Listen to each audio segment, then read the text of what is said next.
સાસુ મમ્મી પાઈ લાગુ. સાસુ મમ્મી નહીં કહેવાના, ખાલી મામી કહેવા. હાલો મામી બસ. આવો જમાઈ આવો. કેમ આ બાજુ આજ ભૂલા પડ્યા? બસ એમ જ આજ કાંદાના કારખાને મારે રજા હતી અને થોડુંક નાનું એવું કામ હતું. મને થયું કે લાવને સાસરી અમે કાંટો મારતો આવું. સારું કર્યું ને આવ્યા. હે જમાઈ ફરવા જવાની ઈરાદે તમે અહીંયા નથી આવ્યા ને? પાછા આવ્યો હતી જે હેરીમાં આવ્યો એ હેરીમાં પાછા વયા જજો. ના ના એકચ્યુઅલી મારે ફરવા તો નથી જવું, પણ મારે છે ને પપ્પાજી એક માનતા હતી કે મારું સગાઈ થઈ જાય ને પછી અમારા માતાજી હાલીને જવાનું હતું, એટલે બાકી તો ફરવા જવાનો એવો મારે કઈ ઈરાદો નથી. તમતારે જો રમાય અમે મવડીને બોલી જ કરી કે વેહવાળ પછી અમારી દીકરી હાહરિયા પગ નીમે કે જ્યાં સુધી લગ્ન ન થાય ને ત્યાં સુધી બરોબર. તમારે મવડીને તમારા બાપાને પૂછવું હોય ને તો પૂછી લેજો. મારા મામી પાસે જતો થોડું કામ છે એનું મારે. આવું હમણાં જો 5 જ મિનિટમાં. મામી સમજાવો ને મારા મામાને, આ જવા નથી દેતા અમને. જાવ ભલે ને, વાહ ફોન ન કરવો પડે, પાયલ ને હારે લેતા જાવ. હા તમ તારે વાંધો નહીં, બસ તમ તારે બપોર થાય ત્યાં પાછા વહી આવશું. ફોન ન કરવો. ના ના વાંધો નહીં વાંધો નહીં.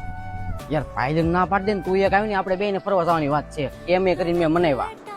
માર મમ્મી કહે છે ને એટલું જ થાય છે. બાઈ એક બહુ કરી હાલ હાલ હવે ઠીક જે હોય હાલ છે બીજું હું.